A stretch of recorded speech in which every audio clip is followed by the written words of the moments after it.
Hello students, नमस्कार, जय सर्वोत्तम। कैसे आप सभी? बहुत अच्छे होंगे उम्मीद करता हूं। और नर्वस सिस्टम वाला पोर्शन पढ़ने में आपको बहुत मजा आ रहा होगा।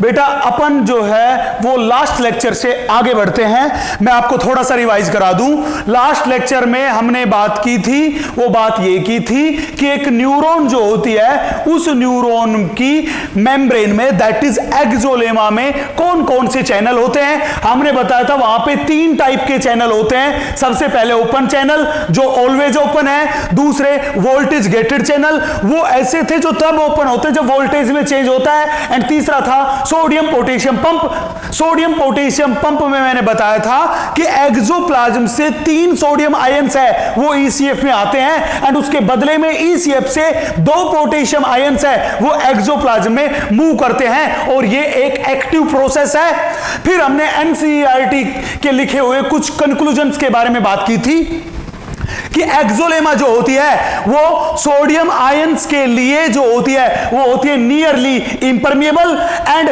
पोटेशियम आयंस के लिए होती है हाईली परमिएबल। दूसरी बात हमने की थी कि एक्सोलेमा नेगेटिवली चार्ज्ड प्रोटीन जो होती है उन नेगेटिवली चार्ज्ड प्रोटीन के लिए कैसी होती है? इम्परमिएबल। फिर हमने बात की थी न्यूरॉन की रेस्टिंग स्टेज के बारे में। हमने कहा था कि रेस्टिंग स्टेज वो स्टेज है जिसमें न्यूरॉन किसी भी इंपल्स का कंडक्शन नहीं कर रही होती है। इस टाइम पे ओपन चैनल ओपन होते हैं, वोल्टेज गेटेड चैनल क्लोज होते हैं, एंड सोडियम पोटेशियम पंप क्या होता है? एक्टिव। मैंने आपको यह भी बताया था कि रेस्टिंग स्टेज में एक्सोलेमा की इनर सरफेस पे होता है negative charge, and outer surface पे होता है पॉजिटिव चार्ज। और रेस्टिंग मेम्ब्रेन में एक्सोलेमा की दोनों मेम्ब्रेन्स के बीच जो पोटेंशियल डिफरेंस होता है उसको अपन ने लिखा था -70 मिली वोल्ट। इसको अपन ने बोला था resting membrane potential, that is RMP. मेरी बात क्लियर है? अब हमने बताया था कि नेगेटिव साइन जो है वो इस बात को रिप्रेजेंट करता है कि इनर सरफेस आउटर सरफेस के कंपैरिजन में मोर नेगेटिव है। उसके बाद हमने दूसरी स्टेज के बारे में भी बात किया था, दैट इज एक्साइटेड स्टेज, जिसको हमने बोला था डीपोलराइजेशन ऑफ न्यूरॉन। मैंने बोला था न्यूरॉन के डीपोलराइजेशन के टाइम पे ओपन चैनल ओपन होंगे, सोडियम पोटेशियम पंप जो था वो इनएक्टिव हो जाएगा, एंड यहां पे Na+ के वोल्टेज गेटेड चैनल ओपन होंगे, और वो जो होंगे वो अपने पास होंगे शॉर्ट लाइव्ड, मतलब शॉर्ट टाइम पीरियड के लिए ओपन होंगे, हां कि ना। उसके बाद की अपन बात करते हैं कि एक न्यूरॉन जब रेस्टिंग स्टेज से एक्साइटेड स्टेज में जाती है, मतलब जब उसका डीपोलराइजेशन होता है, तो क्या होता है? प्लीज बोर्ड पे देखिएगा बच्चे। हमने मान लिया कि ये अपने पास यहां पे प्रेजेंट ये कोई न्यूरॉन है, ये मेरे पास यहां पे प्रेजेंट कोई न्यूरॉन है। इस न्यूरॉन का ये वाला पार्ट मैंने मान लिया ये मेरे पास न्यूरॉन का साइटोन पार्ट है, ये मेरे पास एक्सोन पार्ट है, और ये वाले जो पार्ट है ये मेरे पास इस न्यूरॉन के डेंड्राइट्स है, हाँ कि ना। मैंने बताया कि ये न्यूरॉन फिलहाल रेस्टिंग स्टेज में है, और इस न्यूरॉन के एक्सोन के अंदर भरे हुए मेटेरियल को अपन बोलते हैं बेटा एक्सोप्लाज्म। क्या बोलते हैं? एक्सोप्लाज्म। और मैं लास्ट लेक्चर में बता चुका हूं कि एक्सोप्लाज्म में K+ आयंस की कंसंट्रेशन होती है बहुत ज्यादा। न्यूरॉन के बाहर जो मटेरियल होता है उस मटेरियल को अपन बोलते हैं ECF, मतलब एक्स्ट्रा सेल्यूलर फ्लूइड, और एक्स्ट्रा सेल्यूलर फ्लूइड में Na+ आयंस की कंसंट्रेशन जो होती है वो होती है बहुत ज्यादा। मेरी बात क्लियर है?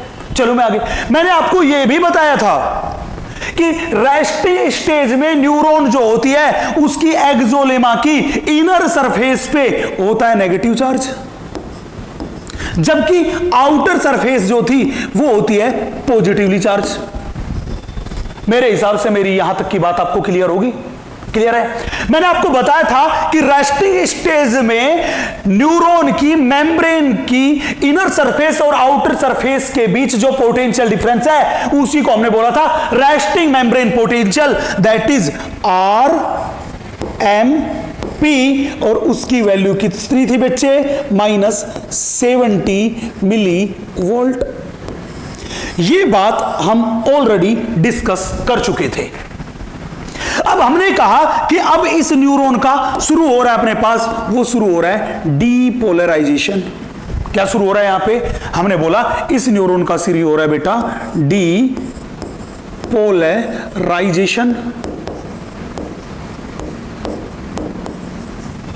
इसका शुरू हो रहा है डीपोलराइजेशन। अब सवाल था जब न्यूरॉन का डीपोलराइजेशन होगा तो क्या चेंजेस आएंगे? चलिए देखते हैं। मैं बना रहा हूं यहां पे एक दूसरी न्यूरॉन। मैंने मान लिया ये मेरे पास न्यूरॉन है जिसमें हम न्यूरॉन की एक्साइटेड स्टेज को रिप्रेजेंट करेंगे।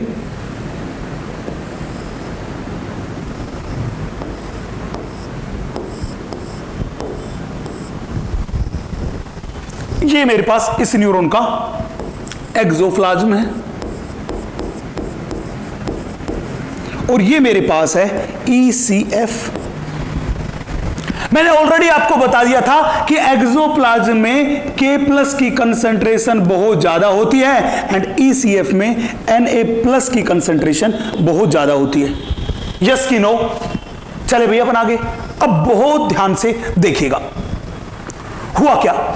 हुआ ये कि मेरे पास ये न्यूरॉन है। मैंने कहा था कि रेस्टिंग स्टेज वो स्टेज है जिसमें न्यूरॉन किसी भी इंपल्स का कंडक्शन नहीं कर रही होती है। मींस उसमें रेस्टिंग मेम्ब्रेन पोटेंशियल होता है, दैट इज -70 मिलीवोल्ट। मेरी बात क्लियर है? अब हमारे पास यहां पे आया कोई थ्रेशोल्ड स्टिमुलस। हमारे पास आया कोई थ्रेशोल्ड स्टिमुलस। हमने बोला ये मेरे पास कोई थ्रेशोल्ड स्टिमुलस आया, ये लीजिए। अब सवाल ये आया कि सर थ्रेशोल्ड स्टिमुलस क्या होता है? बच्चे किसी भी स्टिमुलस की वो मिनिमम इंटेंसिटी जो एक न्यूरॉन में एक्शन पोटेंशियल डेवलप कर दे या एक न्यूरॉन को एक्साइटेड स्टेज में ले जाए उसको बोलते हैं थ्रेशोल्ड स्टिमुलस। अगर उस इंटेंसिटी से कम इंटेंसिटी का स्टिमुलस आएगा जिसकी इंटेंसिटी थ्रेशोल्ड से क्या होगी? कम, तो न्यूरॉन कभी भी एक्साइटेड स्टेज में नहीं जाएगा, मतलब उस इंपल्स का कंडक्शन नहीं करेगा। तो मेरे पास ये थ्रेशोल्ड स्टिमुलस आया। जो ही कोई थ्रेशोल्ड स्टिमुलस आता है उस थ्रेशोल्ड स्टिमुलस के आते ही वो थ्रेशोल्ड स्टिमुलस जो था वो न्यूरॉन के एक्सोन पार्ट में पहुंचता है। वो जो ही इस एक्सोन पार्ट में शुरू हुआ तो एक्सोन का वो पार्ट जहां से एक्शन पोटेंशियल डेवलप होना शुरू होता है उसको अपन कहते हैं बेटा ट्रिगर जोन। क्या बोलते हैं उसको? Trigger zone. वो जो ही इस ट्रिगर जोन में पहुंचा, यहां पे मेरी बात क्लियर है, तुरंत के तुरंत यहां पे प्रेजेंट सोडियम के वोल्टेज गेटेड चैनल क्या हो गए? ओपन। सोडियम के वोल्टेज गेटेड चैनल क्या हो गए? ओपन। और मैंने बताया था कि वोल्टेज गेटेड चैनल से आयंस का एक्सचेंज पैसिव ट्रांसपोर्ट के थ्रू होता है according to the concentration gradient. जब यहां पे सोडियम के वोल्टेज गेटेड चैनल ओपन हुए तो सोडियम का ट्रांसपोर्ट हुआ from higher concentration to lower concentration. Higher concentration कहां पे? ECF में। तो मैंने कहा कि इस केस में ECF से Na+ जो थे उन Na+ की मूवमेंट हुई। वो मूवमेंट हुई किसके अंदर? एक्सोप्लाज्म में। जब मैंने कहा बाहर से पॉजिटिव आयन एक्सोप्लाज्म में जा रहे हैं तो एक्सोप्लेमा की अंदर वाली सरफेस पे प्रेजेंट नेगेटिव जो चार्ज था वो धीरे धीरे क्या हो रहा है? कम। धीरे धीरे क्या हो रहा है? कम। क्यों? क्योंकि एक्सोप्लाज्म में पॉजिटिव आयंस जो थे वो पॉजिटिव आयंस की कंसंट्रेशन क्या हो रही है? इंक्रीज। मैंने कहा जो जब ये वैल्यू मेरे पास यहां पे नेगेटिव चार्ज कम होगा तो नेगेटिव चार्ज कम होगा तो ये वैल्यू जो थी, ये वैल्यू जो थी जो कि पहले मोर नेगेटिव थी ये अब लेस नेगेटिव हो जाएगी। मैंने कहा कि इसने चेंज कर दिया और चेंज करके ये पहुंच गया -60 मिलीवोल्ट पे। हां कि ना?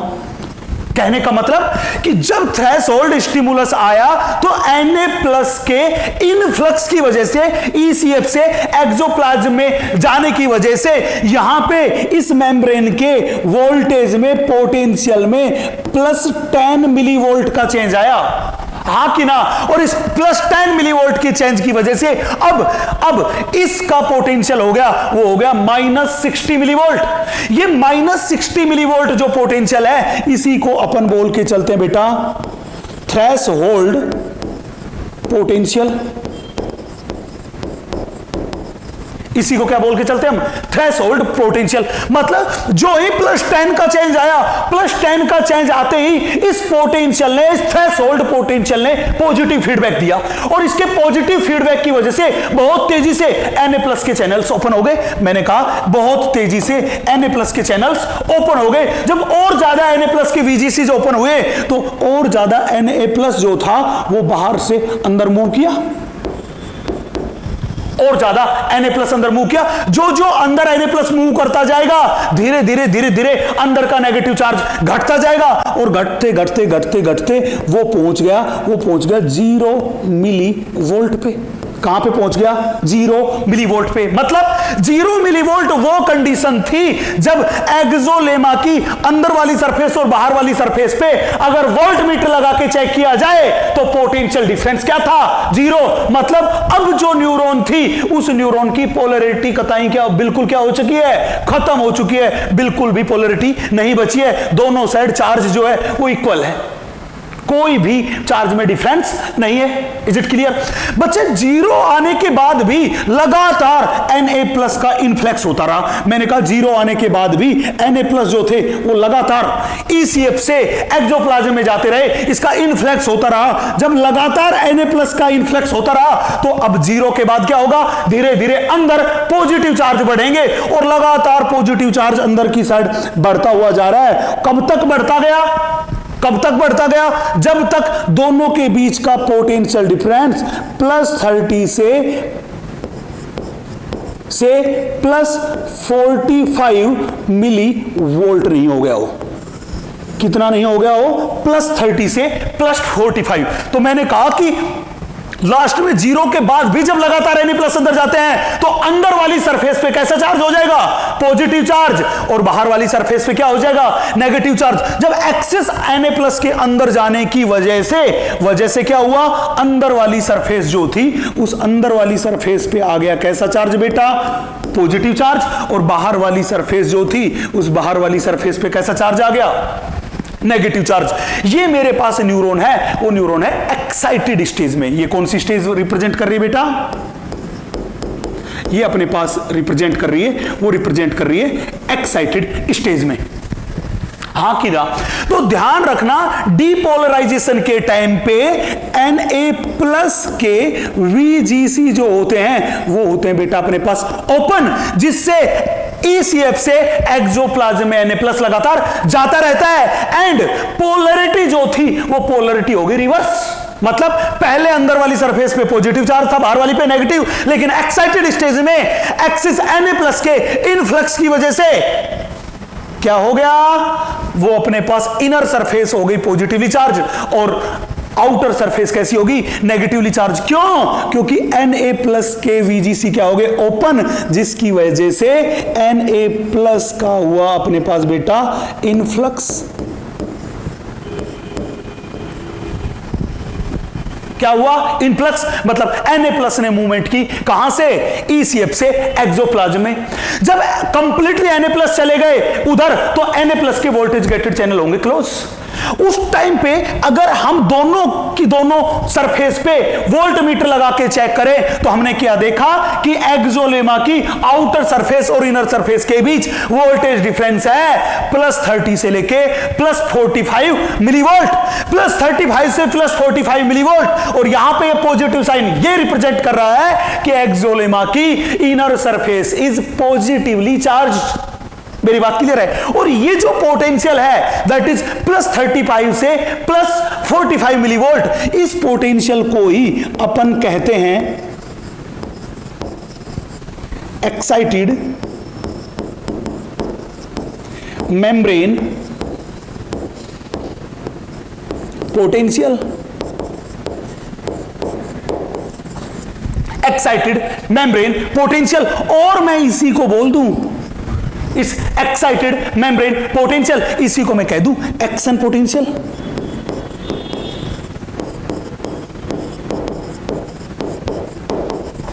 या मैं इसी को कह दूं एक्शन पोटेंशियल। चले भैया, तो अब मेरे पास यहां पे कंक्लूजन क्या निकल के आया? कंक्लूजन ये निकल के आया कि न्यूरॉन का डीपोलराइजेशन होता है, वो डीपोलराइजेशन Na+ के इनफ्लक्स की वजह से होता है। किसके इनफ्लक्स की वजह से? Na+ के, जिसमें Na+ ECF से कहां मूव करते हैं? एक्सोप्लाज्म में, और एक्साइटेड स्टेज में एक्सोलेमा की इनर सरफेस पर होता है positive charge and outer surface पर नेगेटिव चार्ज। मेरी बात क्लियर है? चले, और एक्साइटेड मेम्ब्रेन पोटेंशियल है वो है +30 से +45 मिलीवोल्ट। मैं इस बात को कंक्लूड करूं, प्लीज देखिएगा। तो हमने क्या बोला? हमने बोला कि in excited stage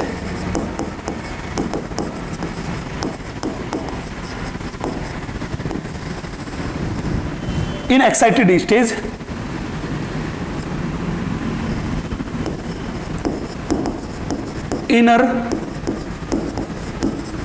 surface of axolemma वो कैसी हुई बेटा? Positive charge. उस पे कैसा चार्ज है? Positive charge. एंड जब भी बात करके चले यहां पे आउटर सरफेस ऑफ एक्सोलेमा, तो ध्यान रखना उस पे कैसा चार्ज है बेटा? उस पे अपने पास है नेगेटिव चार्ज। यस कि नो? अब एक बात और ध्यान रखना कि एक्साइटेड स्टेज में जो हमने यहां पे बताया एक्साइटेड मेम्ब्रेन पोटेंशियल, उसी को क्या बोलते हैं? Action potential. और बेटा एक्शन पोटेंशियल को हम बोलते हैं इंपल्स। तो ध्यान रखना यहां पे कि एक्शन पोटेंशियल जो है उसको ही बोलते हैं इंपल्स। और एक्शन पोटेंशियल जो होता है वो डीपोलराइजेशन के टाइम पे डेवलप होता है। और डीपोलराइजेशन किस वजह से हुआ? Na+ के इनफ्लक्स की वजह से। मेरी बात क्लियर है? तो एक्शन पोटेंशियल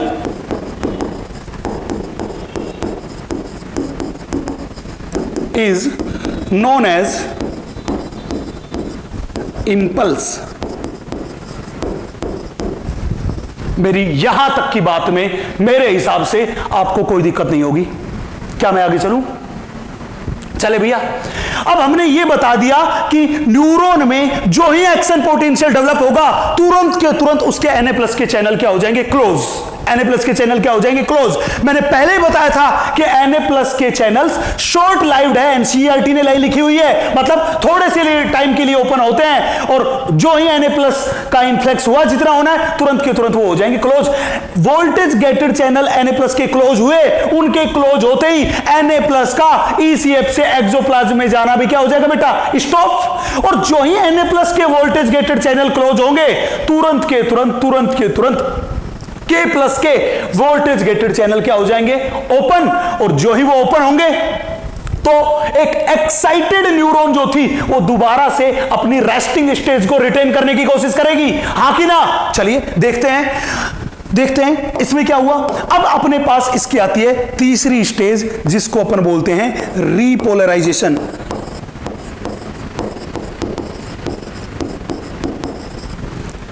तीसरी स्टेज जिसको अपन बोलते हैं रीपोलराइजेशन, मतलब एक एक्साइटेड न्यूरॉन का दोबारा से अपनी रेस्टिंग स्टेज में जाना, उसी को क्या बोलते हैं? रीपोलराइजेशन। ध्यान रखना, जब तक न्यूरॉन रेस्टिंग स्टेज में नहीं होगी तब तक वो किसी भी स्टिमुलस को रिसीव नहीं कर सकती, और जब तक स्टिमुलस को रिसीव नहीं करेगी कभी भी इंपल्स का कंडक्शन पॉसिबल नहीं है। तो एक्साइटेड न्यूरॉन को अगर स्टिमुलस को रिसीव करके एक नए इंपल्स का कंडक्शन करना है तो उसे किसी भी कीमत पे दोबारा से रेस्टिंग स्टेज में जाना होगा, मतलब उसका रीपोलराइजेशन कराना क्या है? जरूरी। अब सवाल था सर जब रीपोलराइजेशन होगा तो क्या होगा? बच्चे रीपोलराइजेशन के केस में जो ही रीपोलराइजेशन शुरू होगा, ध्यान रखना मैंने बोला था यहां पे कि ओपन चैनल्स जो थे वो चैनल्स तो वो थे जो ऑलवेज कैसे थे? ओपन। मतलब इस केस में भी वो चैनल क्या होंगे? ओपन। मेरी बात क्लियर है? अगर इस केस में बात करके चलें तो तुरंत के तुरंत सोडियम पोटेशियम पंप जो था वो सोडियम पोटेशियम पंप क्या हो जाएगा? एक्टिव। ध्यान रखना बेटा, डीपोलराइजेशन के टाइम पे सोडियम पोटेशियम पंप इनएक्टिव था, बाकी चाहे रीपोलराइजेशन हो चाहे रेस्टिंग स्टेज हो, हर हाल में सोडियम पोटेशियम पंप क्या होता है? एक्टिव। तीसरी बात, यहां पे इस चैनल में सबसे पहले Na+ के VGC जो थे वो हो जाते हैं बेटा क्लोज। वो क्या हो जाते हैं? क्लोज। मतलब उन चैनल की फ्लैप पे कैल्शियम आयंस क्या हो जाएंगे? बाइंड। एंड जो दूसरे थे मेरे पास दैट इज K+VGC, वो K+ के VGC जो हैं वो हो जाएंगे बेटा ओपन। वो क्या हो जाएंगे? ओपन। क्यों? क्योंकि K+ के वोल्टेज गेटेड चैनल्स के जो कैल्शियम है, उन कैल्शियम जो चैनल्स है उनसे कैल्शियम आयंस जो थे वो क्या हो जाएंगे? रिमूव। अब ध्यान रखना, मैंने पहले भी आपको बताया था कि Na+ के VGC जो होते हैं वो शॉर्ट लाइव्ड होते हैं, मतलब थोड़े से टाइम के लिए ओपन होते हैं, जबकि ये वाले जो पोटेशियम के वोल्टेज गेटेड चैनल्स हैं ये है लॉन्ग लाइव्ड, मतलब मोर टाइम के लिए ओपन होते हैं। तो ये मेरे पास कैसे होते हैं बच्चे? ये मेरे पास होते हैं लॉन्ग लाइव्ड, मतलब ज्यादा टाइम के लिए ओपन होते हैं सोडियम के VGC के कंपैरिजन में। मेरी बात क्लियर है? अब मैं सारी की सारी चीजों को दोबारा से एडजस्ट करता हूं, प्लीज बोर्ड पे देखिएगा। बच्चे अब मानिए कि मेरे पास ये कोई न्यूरॉन है,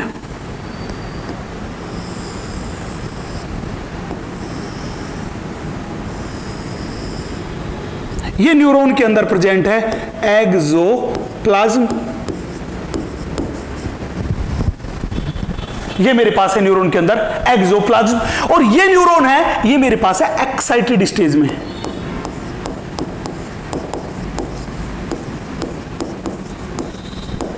कौन सी स्टेज में है? एक्साइटेड स्टेज में। और मैंने बोला कि मुझे इस एक्साइटेड स्टेज वाली जो ये न्यूरॉन है, इस एक्साइटेड स्टेज वाली न्यूरॉन को लेके जाना है दोबारा से रेस्टिंग स्टेज में। ये मेरे पास क्या हुआ? इसका एक्सोप्लाज्म। और मुझे कौन सी स्टेज में लेके जाना है इसको? इसको लेके जाना है रेस्टिंग स्टेज में। रेस्टिंग स्टेज में। क्लियर? यही तो मैंने बताया कि रीपोलराइजेशन का मतलब होता है कि एक एक्साइटेड न्यूरॉन को उसकी रेस्टिंग स्टेज में लेकर जाना। एक एक्साइटेड न्यूरॉन को दोबारा से उसकी रेस्टिंग स्टेज में लेके जाना, इसी को तो मैंने कहा बेटा रीपोलराइजेशन। हां कि ना? और मैंने कहा कि रीपोलराइजेशन कब होगा? रीपोलराइजेशन के लिए जरूरी है कि यहां पे प्रेजेंट K+ के VGCs जो हैं वो क्या हो जाएं बच्चे? ओपन। K+ के VGC जो हैं वो क्या हो जाए यहां पे? ओपन। जब तक K+ के VGC ओपन नहीं होंगे तब तक एक्साइटेड न्यूरॉन रेस्टिंग स्टेज में नहीं जाएगी। मेरी बात क्लियर है? क्या प्रोसेस होगा बच्चे? हमको पता है कि एक्साइटेड स्टेज में न्यूरॉन की एक्सोलेमा की इनर वाली जो सरफेस थी उस पे पॉजिटिव चार्ज था, एंड जो आउटर सरफेस थी एक्सोलेमा की उस पे नेगेटिव चार्ज था। हाँ कि ना? ये मेरे पास एक्सोप्लाज्म, एंड बाहर की साइड जो ये मेरे पास है इसको मैंने बोल दिया ये मेरे पास है ECF। बच्चे हमको पता है कि एक्सोप्लाज्म में K+ आयंस की कंसंट्रेशन होती है बहुत ज्यादा, और ECF जो होता है उसमें Na+ की कंसंट्रेशन होती है बहुत ज्यादा। यस कि नो? सिमिलरली यहां पे हमको पहले ही पता है कि न्यूरॉन किसी भी हालत में रहे K+ की कंसंट्रेशन ज्यादा कहां होगी? एक्सोप्लाज्म में। और जो ECF होगा उसमें हमेशा Na+ की कंसंट्रेशन है वो ज्यादा होगी। चले भैया, अब क्या हुआ? मैंने कहा कि डीपोलराइजेशन का एंड कब हुआ? जब अपने पास Na+ के VGC जो थे वो क्लोज हो गए। जो ही Na+ के VGC क्लोज हुए तुरंत K+ के VGC क्या हो गए? ओपन। और K+ के VGC के ओपन होते ही K+ का हुआ इफ्लक्स।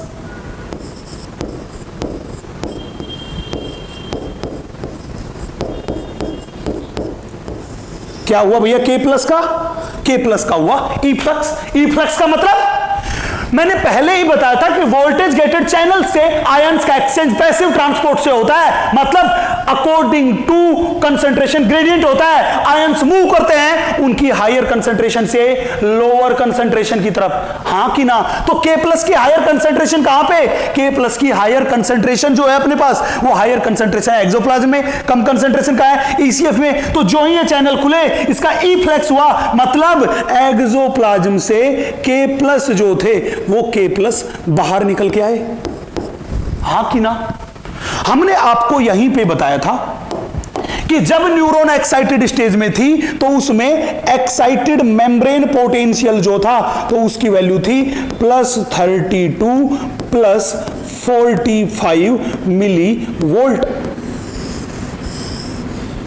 +32 +45 मिली वोल्ट, हाँ कि ना?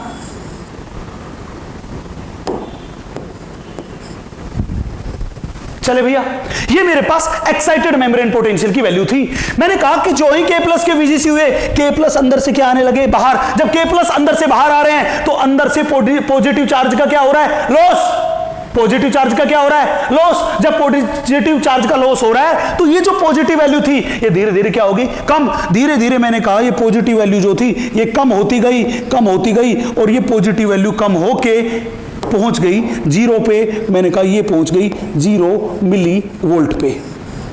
मतलब ये वो कंडीशन आ गई, अगर अब हम वोल्ट मीटर से चेक करें तो इसी एक्सोलेमा की inner surface and outer surface के बीच पोटेंशियल डिफरेंस 0 है, मतलब पोलैरिटी बिल्कुल खत्म हो चुकी है, हां कि ना?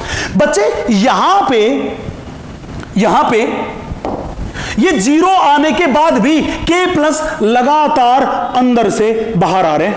ये लीजिए, 0 आने के बाद भी K प्लस का लगातार क्या हो रहा है? E फ्लक्स हो रहा है, एक्सोप्लाज्म से ECF में आ रहे हैं। जब लगातार K प्लस बाहर निकल रहे हैं तो अब धीरे धीरे, मैंने कहा 0 के बाद अगर पॉजिटिव चार्ज अंदर से बाहर निकलेंगे तो धीरे धीरे अंदर कैसा बढ़ता जाएगा? Negative charge. मैंने कहा धीरे धीरे धीरे धीरे अंदर जो था वो अंदर नेगेटिव चार्ज बढ़ता गया और वैल्यू पहुंच गई -70 मिली वोल्ट। आपको पता है ये -70 मिली वोल्ट है, यही मेरे पास है रेस्टिंग मेम्ब्रेन पोटेंशियल, यही मेरे पास है रेस्टिंग मेम्ब्रेन पोटेंशियल। जब न्यूरॉन में आरएमपी डेवलप हो गया, रेस्टिंग मेम्ब्रेन पोटेंशियल डेवलप हो गया, तो न्यूरॉन दोबारा से कौन सी स्टेज में चली गई? अपनी रेस्टिंग स्टेज में, जिसमें लेके जाना है। लेकिन K प्लस आयंस जो थे वो यहीं नहीं रुके। आरएमपी डेवलप होने के बाद भी ये जो K प्लस आयंस थे, ये K प्लस आयंस लगातार अंदर से बाहर आ रहे थे, मतलब इनका ई फ्लक्स हो रहा था। तो इसके बाद और ज्यादा Na+ बाहर निकलेंगे तो ये नेगेटिव वैल्यू और ज्यादा क्या हो जाएगी? इंक्रीज। मैंने बोला ये नेगेटिव वैल्यू और ज्यादा इंक्रीज हुई और इंक्रीज होके पहुंच गई -80 मिली वोल्ट पे। मान लीजिए कहां पहुंच गई है? -80 मिली वोल्ट पे। जब -70 मिली वोल्ट पे थी तो मैंने उसको बोला था पोलराइज्ड स्टेट। आरएमपी डेवलप हो गया था तो उसको क्या बोल दिया था? Polarised state. लेकिन ये तो और ज्यादा पोलर हो गई, और जब पोलरिटी और ज्यादा हो गई तो उस कंडीशन को मैं कह दूं हाइपर पोलराइजेशन। तो ध्यान रखना, ये जो -80 है ये रिप्रेजेंट कर रहा है बेटा अपने पास हाइपर पोलराइजेशन को। किसको रिप्रेजेंट कर रहा है? ये रिप्रेजेंट कर रहा है हाइपर पोलराइजेशन को। ध्यान रखना, जब तक न्यूरॉन रेस्टिंग स्टेज में नहीं आएगी, मतलब उसमें -70 पोटेंशियल डेवलप नहीं होगा, तब तक न्यूरॉन किसी भी दूसरे स्टिमुलस को रिसीव नहीं करती है। मतलब हाइपर पोलराइजेशन वो स्टेज थी जिसमें न्यूरॉन किसी भी स्टिमुलस को रिसीव नहीं करती है, चाहे उसकी स्ट्रेंथ कितनी ही ज्यादा रहे, इंटेंसिटी कितनी ही ज्यादा रहे, ये किसी भी स्टिमुलस को रिसीव नहीं करेगी। जब ये एक्सटर्नल स्टिमुलस को ही रिसीव नहीं करेगी तो इंपल्स का कंडक्शन भी नहीं होगा। तो उसके लिए क्या करना पड़ेगा ताकि न्यूरॉन इंपल्स को रिसीव, स्टिमुलस को रिसीव करे और इंपल्स का कंडक्शन पोलराइजेशन करे तो उसको रेस्टिंग स्टेज में लेके जाना पड़ेगा, मतलब उसमें दोबारा से -70 मिलीवोल्ट जो था वो मिली वोल्ट क्या करना पड़ेगा, डेवलप करना पड़ेगा। उसका डेवलप करने का तरीका हो सकता है कि न्यूरॉन या तो अंदर से नेगेटिव आयंस जो थे, लाइक क्लोराइड आयंस टाइप जो आयंस थे, उन नेगेटिव आयंस को बाहर निकाल दे, या बाहर से कोई ना कोई पॉजिटिव आयंस चला जाए। ये काम जो मेनली मेंटेन होता है वो एक्टिव प्रोसेस से मेंटेन होता है, जिसमें सोडियम पोटेशियम पंप का भी बहुत बड़ा रोल होता है, और उन एक्टिविटीज की वजह से ये न्यूरॉन दोबारा से रिटेन कर लेती है अपनी resting stage, that is RMP -70 millivolt.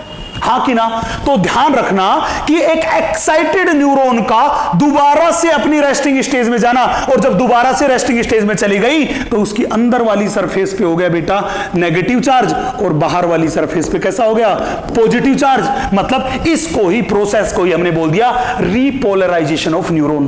तो कंक्लूजन ये निकल के आया कि जब भी न्यूरॉन का रीपोलराइजेशन होगा, K+ के वोल्टेज गेटेड चैनल ओपन होंगे, जिससे K+ का इफ्लक्स होगा, मतलब K+ जो थे वो एक्सोप्लाज्म से बाहर निकलेंगे। मेरी यहां तक की बात में किसी को कोई भी दिक्कत नहीं होगी, यहां तक की बात क्लियर है? तो मैं ये बात कह दूं कि अपने पास रीपोलराइजेशन किस वजह से होता है, K+ के इफ्लक्स की वजह से। तो हमने ये कहा कि repolarisation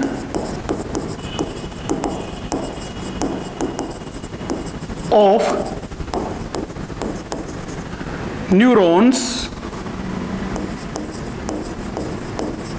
caused by efflux of K+।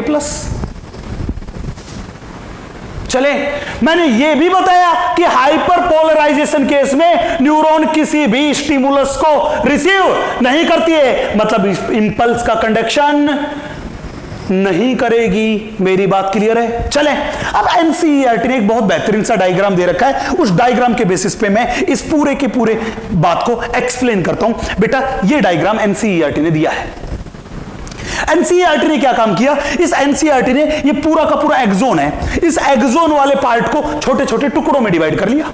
क्यों? क्योंकि एक न्यूरॉन के लिए पूरे के पूरे एक्सोन को एक साथ डीपोलराइज और रीपोलराइज करना पॉसिबल नहीं है, वो थोड़े थोड़े डिस्टेंस पे रीपोलराइजेशन एंड डीपोलराइजेशन करती है। मैंने माना ये जो रेड वाला पार्ट है, ये एक पार्ट है जिसका सबसे पहले डीपोलराइजेशन होने जा रहा है।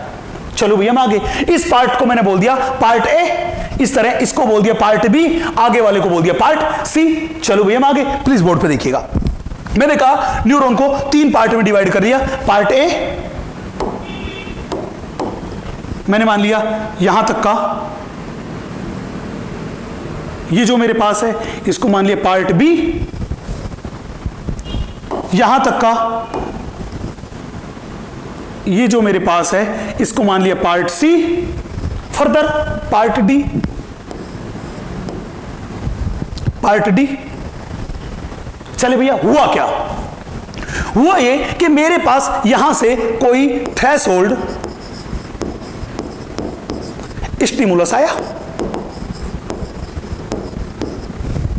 उस पूरी की पूरी चीज को इंप्लीमेंट कर रहे हैं अपन एनसीईआरटी के बेसिस पे। थ्रेशोल्ड स्टिमुलस आया, वो थ्रेशोल्ड स्टिमुलस जो ही एक्सोन में एंटर हुआ, मैंने कहा उस स्टिमुलस की वजह से एक्सोलेमा में प्रेजेंट सोडियम प्लस के वीजीसी क्या हुए, ओपन। जब सोडियम प्लस के वीजीसी ओपन हुए तो बाहर से सोडियम आयंस रेगुलरली क्या गए बेटा, अंदर। हाँ कि ना? सोडियम आयंस के रेगुलरली अंदर जाने की वजह से, उसके इन्फ्लक्स की वजह से इस ए वाले पार्ट का क्या हो गया, डीपोलराइजेशन। क्या हो गया इस ए वाले पार्ट का? इस ए वाले पार्ट का हो गया बेटा डीपोलराइजेशन। और जब डीपोलराइजेशन हुआ तो इस ए वाले पार्ट की अंदर वाली सरफेस पे तो आ गया पॉजिटिव चार्ज, एंड बाहर वाली सरफेस पे कैसा चार्ज आ गया बेटा, नेगेटिव चार्ज। कैसा चार्ज आ गया, नेगेटिव चार्ज। अंदर वाली सरफेस पे तो पॉजिटिव चार्ज, और बाहर वाली सरफेस पे कैसा चार्ज आ गया बच्चे, नेगेटिव चार्ज। हाँ कि ना? जब इस ए वाले पार्ट का डीपोलराइजेशन हो रहा था, सेम उसी टाइम पे ये बी वाला पार्ट जो था, ये बी वाला पार्ट अपने पास था रेस्टिंग स्टेज में। कैसी स्टेज में था? रेस्टिंग स्टेज में। सी वाला पार्ट जो था, ये सी वाला पार्ट भी कैसी स्टेज में था? रेस्ट स्टेज में। डी वाला पार्ट जो था, ये डी वाला भी कैसी स्टेज में था? रेस्ट स्टेज में। मैंने बताया कि रेस्ट स्टेज वो थी जिसमें अंदर वाली सरफेस पे नेगेटिव चार्ज और बाहर वाली पे पॉजिटिव चार्ज। आप क्लियरली डायग्राम में देख सकते हैं, अंदर वाली सरफेस पे नेगेटिव चार्ज है और बाहर वाली पे पॉजिटिव चार्ज है। हाँ कि ना? अब आपको पता है कि एक्सॉन के अंदर इंपल्स का कंडक्शन जो होता है वो इलेक्ट्रिकल सिग्नल्स की फॉर्म में होता है, मैं कहूं इलेक्ट्रिकल चार्ज की फॉर्म में हो रहा है। हाँ कि ना? तो अब हुआ क्या? अब बारी ये है कि इस ए पार्ट का जिसका डीपोलराइजेशन हो चुका, इसको तो दोबारा से रेस्टिंग स्टेज में लेके जाना है, मतलब इसका तो करना है रीपोलराइजेशन। और ये बी वाला पार्ट जो रेस्टिंग स्टेज में था, इसका करना है डीपोलराइजेशन। मेरी बात क्लियर है? तो हुआ क्या? हुआ ये कि ये जो मेरे पास ए वाला पार्ट था, ये जो मेरे पास ए वाला पार्ट था, इस ए वाले पार्ट पे तो Na+ के जो चैनल थे वो होने चाहिए क्लोज। Na+ के चैनल्स क्या होने चाहिए? क्लोज। मेरी बात क्लियर है? और बी वाले पार्ट के Na+ के चैनल होने चाहिए ओपन। हाँ कि ना? तो हुआ क्या? हुआ भी कुछ ऐसा ही। हुआ ये बेटा कि ये मेरे पास बी वाला जो था, इस बी वाले पार्ट के Na+ के चैनल्स क्या हुए? ओपन। जो ही Na+ के चैनल ओपन हुए तो मैंने कहा कि बाहर से Na+ आयंस जो थे वो Na+ आयंस अंदर जाने लगे। कौन से पार्ट में जाने लगे? बी वाले पार्ट में। तो बी कैसे में था? रेस्टिंग स्टेज में था। बी कैसी स्टेज में था? रेस्टिंग स्टेज में था। और ये जो मेरे पास ए वाला पार्ट था, इस ए वाले पार्ट के जो Na+ के चैनल थे वो तो क्या हो जाएंगे? क्लोज। वो तो क्या हो जाएंगे?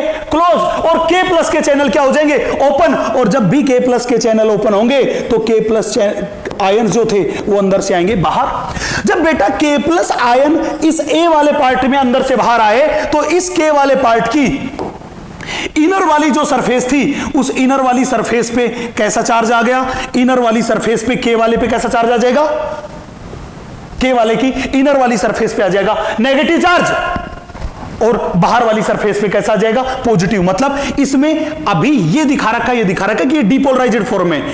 इसका क्या दिखा रखा है अभी यहां पे? इसका यहां पे दिखा रखा है कि इसका अभी हो चुका है डीपोलराइजेशन।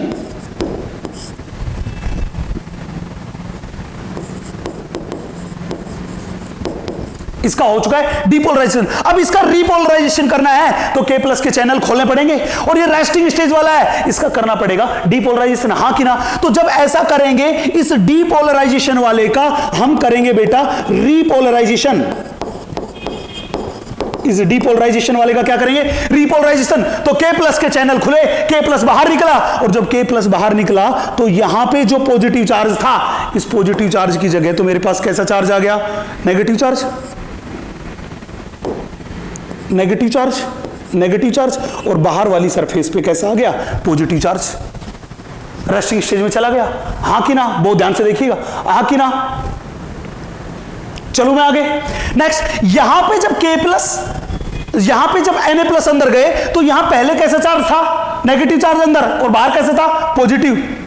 ये क्या हो जाएगा? बिल्कुल उल्टा। क्या उल्टा हो गया कि अंदर वाली सरफेस तो इसकी होगी पॉजिटिवली चार्ज और बाहर वाली कैसी हो गई? Negatively charge. हाँ कि ना? मतलब अब ये जो था इस पार्ट का तो हो गया रीपोलराइजेशन।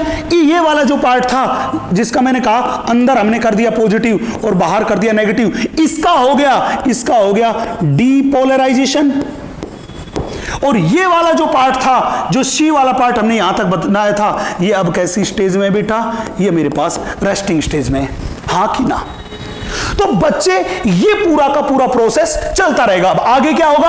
आगे होगा कि बी वाला जो पार्ट था, इस बी वाले का तो रीपोलराइजेशन शुरू होगा। सी वाला जो पार्ट है, ये सी वाला पार्ट, इस सी वाले पार्ट का डीपोलराइजेशन होगा और ये डी वाला पार्ट जो था, ये डी वाला पार्ट किस में होगा? रेस्ट में होगा। हाँ कि ना? मेरी यहां तक की बात क्लियर है? तो एनसीईआरटी ने एक बहुत बेहतरीन बात बता रखी है। क्या बात बता रखी है? बहुत ध्यान से देखिएगा। मैंने बोला कि पहले इस ए वाले पार्ट की अंदर वाली सरफेस पे पॉजिटिव चार्ज था, बाहर वाली पे कैसा था? नेगेटिव चार्ज, जब ये डीपोलराइजेशन स्टेज में था। हाँ कि ना? तो इसकी अंदर वाली सरफेस पे मैं एनसीईआरटी वाले डायग्राम के बेसिस पे बात करता हूं, तो इसको थोड़ा कर दूं इरेज। लॉजिक समझ में आ गया? मैं इसको थोड़ा सा आगे इरेज करता हूं, आप देखिएगा, और मैं एनसीईआरटी वाले पॉइंट पे ही आगे बढ़ता हूं।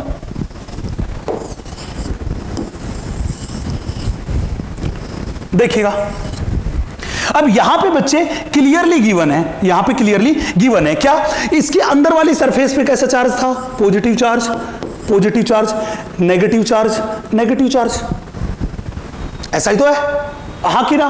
बाहर वाली सरफेस पे नेगेटिव चार्ज था, लेकिन ये जो बी वाला जो पार्ट है, इस बी वाले पार्ट की अंदर वाली सरफेस पे कैसा चार्ज है, नेगेटिव चार्ज, नेगेटिव चार्ज, और बाहर वाली सरफेस पे कैसा चार्ज है, positive charge, positive charge. Yes कि नो?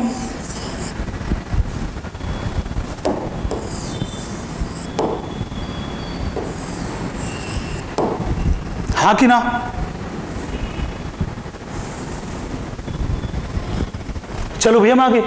यस, अब हमें क्या करना है, अगर हमें इस बी वाले पार्ट का करना है बेटा डीपोलराइजेशन, क्या करना है इसका करना है डीपोलराइजेशन, तो हमें क्या करना पड़ेगा कि यहां पे प्रेजेंट ये जो पॉजिटिव चार्ज है, इस पॉजिटिव चार्ज को इसकी अंदर वाली सरफेस पे इधर मूव करना पड़ेगा, हाँ कि ना, नेगेटिव की जगह, और बाहर वाला जो पॉजिटिव चार्ज है इसका, इस पॉजिटिव चार्ज को यहां होगा, यही तो एक्सचेंज हुआ, ये तो एक्सचेंज हुआ, इधर का पॉजिटिव चार्ज तो इधर शिफ्ट होगा और इधर का पॉजिटिव चार्ज बाहर शिफ्ट होगा, हाँ कि ना। तो एनसीईआरटी ने एक लाइन लिख रखी है, क्या लाइन लिख रखी है कि सर्किट को कंप्लीट करने के लिए ए वाले रीजन में क्या होता है, इनर सरफेस पे पॉजिटिव चार्ज जो था वो मूव करता है कहां से, ए से बी की साइड, जबकि आउटर सरफेस पे बाहर वाली सरफेस का पॉजिटिव चार्ज है वो मूव करता है फ्रॉम बी से ए सरफेस की साइड। मेरी यहां तक की बात मेरे हिसाब से क्लियर होगी, ये एनसीईआरटी का डायग्राम है। चलो भैया मैं आगे, यहां तक की बात में मेरे हिसाब से आपको कोई भी दिक्कत नहीं होनी चाहिए, पूरा का पूरा पोर्शन मेरे पास क्लियर है।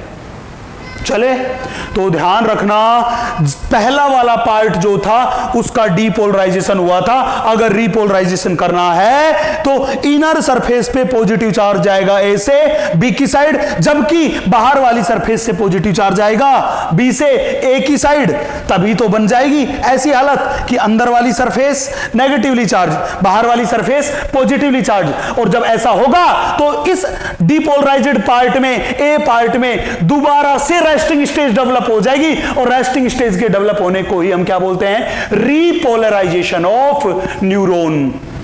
मेरी यहां तक की बात में किसी को कोई भी दिक्कत नहीं होनी चाहिए, ठीक है बेटा। क्या अपन आगे चले?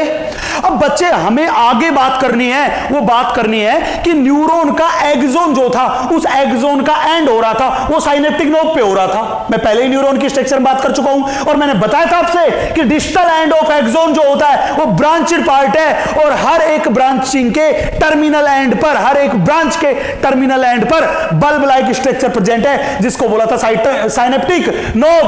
और हमारी बॉडी की मोस्टली न्यूरॉन जो होती है उनमें साइनेप्टिक नोब जो होती है, उन साइनेप्टिक नोब में प्रेजेंट होती है synaptic vesicles which are filled with neurotransmitter. किससे फिल्ड होती है? न्यूरो ट्रांसमीटर से। और मैंने बताया था आपको कि न्यूरो ट्रांसमीटर एक केमिकल है जो कि एक न्यूरॉन से दूसरी न्यूरॉन में, या एक न्यूरॉन से मसल में, या एक न्यूरॉन से किसी ग्लैंड में जाके उनकी एक्टिविटी को रेगुलेट करता है, मतलब उनको एक्साइटेड भी कर सकता है और इनहिबिट भी कर सकता है। ये पूरी की पूरी बात इस बात पे डिपेंड करेगी कि न्यूरोट्रांसमीटर कैसा है। वो एक्साइटेटरी न्यूरोट्रांसमीटर होगा जैसे एसिटाइलकोलिन,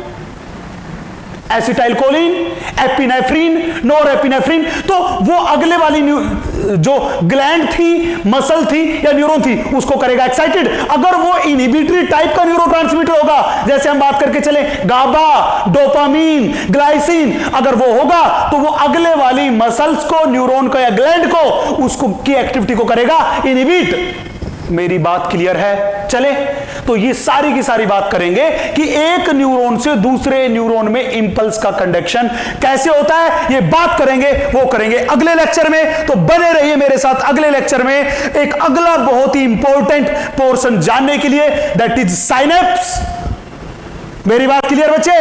तो मिलते हैं अपन अगले लेक्चर में, तब तक के लिए आप सभी खुश रहें, सुरक्षित रहें। जय Hind, thank you very much.